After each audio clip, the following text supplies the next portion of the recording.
صرف یہی تو بات کرتا تھا کہ تاجدار ختم نبوت، اور میدان میں معذوری کے ساتھ بھی آ کر کہتا تھا لبیک یا رسول اللہ، اے اللہ کے رسول میں حاضر ہوں، اپنی جان لے کر آیا ہوں۔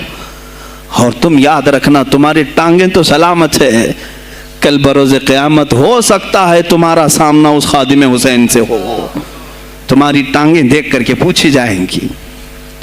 معذور ہونے کے بعد جب کوئی میدان میں میرے نبی کی عظمت پر پہرا دینے کے لیے آ سکتا ہے تو تم نے اپنی ٹانگیں کس کام کے لیے رکھی تھی؟ میرے عزیزوں، میں نے جتنی طاقت مجھے اللہ نے دی میں بول رہا ہوں، اب اس کے بعد کا محاذ تمہیں سنبھالنا ہے، آگے کی ہماری فکروں کو تمہیں لے جانا ہے۔ شاید اس زمانے میں ہم جی رہے ہیں جہاں اتنی آزادی نہیں ہوگی، چھوٹی سی بات کو آج بہت بڑا بنا کر کے اسے ختم کیا جاتا ہے، لیکن مجھے اندازہ ہے اس بات کا، ہندوستان کی آزادی میں بھی میرے اکابرین میں 30,000 علماء نے اپنی جانیں دی ہیں۔ کشمیر سے لے کر دلی تک ہر درخت پر ایک عالم کی لاش لٹکی ہوئی تھی، ان کی جانیں، ان کی قربانیاں رائے گاہ نہیں گئیں۔ 70 سال سے ہم مزے لے رہے ہیں، ان کی قربانیاں ہیں یہ۔ علامہ فضل حق خیر آبادی کو انڈمان نکوبار پوری زندگی کے لیے قید کر کے ختم کر دیا گیا، مزار بھی وہیں پر ہے آج۔ تو آج مجھے اندازہ ہے اگر میں نے اس بات کی شروعات کی ہے، ہو سکتا ہے یہ جو کچھ بھی ہمارے ساتھ کریں، لیکن مجھے میرے رب ذوالجلال کی ذات پر یقین ہے۔ میں یہی کہوں گا، اے اللہ، اگر ہمارے مقدر میں شہادت ہے تو اس سے بہتر کوئی اور موت ہے نہیں۔ اے رب ذوالجلال، اس حالت میں دنیا سے اٹھا جب تو ہم سے راضی ہو۔ اگر تو نے ہمارے لیے ایک لمحے کے لیے بھی ناراضی ہے، مولا پھر ہمیں مہلت دے دے کہ تجھے راضی کر کے جائے، تجھے راضی کر کے جائے۔ میرے مصطفیٰ صلی اللہ تعالیٰ علیہ وسلم کو قبر میں ہمیں دیکھنا ہے، اس لیے ہم قبر میں جا رہے ہیں، لیکن اس حال میں دنیا سے جائیں کہ ان کی عظمت پر کچھ بول تو سکیں، ان کی ناموس پہ کچھ کر تو سکیں۔ عزیزان گرامی، سلطان الاولیاء شہنشاہ بغداد رضی اللہ تعالیٰ عنہ کی ذات پر جو ان کی کرامات ہیں، وہ ساری چیزیں پھر کبھی میں ذکر کروں گا۔ آج اسی پر میں اختتام کرتا ہوں، اسی پر جیو اور اسی پر مرو، انہیں جانا انہیں مانا، نہ رکھا غیر سے کہا، للہ الحمد میں دنیا سے مسلمان گیا، آج لے ان کی پناہ، آج مدد مانگ ان سے، پھر نہ مانیں گے قیامت میں اگر مان گیا۔ اس لیے کہ رسول پاک صلی اللہ تعالیٰ علیہ وسلم کے سوا کوئی اس قیامت کے میدان میں تمہارا دستگیر نہیں ہے۔ جب تک وہ تیری سفارش نہ کریں، اللہ بھی تجھ سے کلام کرنے والا نہیں ہے۔ جب امام اہل سنت نے یہاں تک کہہ دیا خلیل و نجی مسیح و صفی سبھی سے کہیں نہ بنی، یہ بے خبری کی خلق پھری کہاں سے کہاں تمہارے لیے، رسول پاک ہی کے لیے تم وہاں پر بھی اٹھائے جاؤ گے۔ میں یہی میسج دے کر کے جاؤں گا جو میرے مرشد گرامی نے آخری وقت دیا تھا، زندگی یہ نہیں کسی کی کسی کے لیے، زندگی ہے نبی کی نبی کے لیے، نہ سمجھ مرتے ہیں زندگی کے لیے، نہ سمجھ مرتے ہیں زندگی کے لیے، جینا مرنا ہے سب کچھ نبی کے لیے۔ بلحوث سن، سیم و زر کی بندگی اچھی نہیں۔ بلحوث کہتے ہیں ہوس کا پجاری، خواہشات کا پجاری۔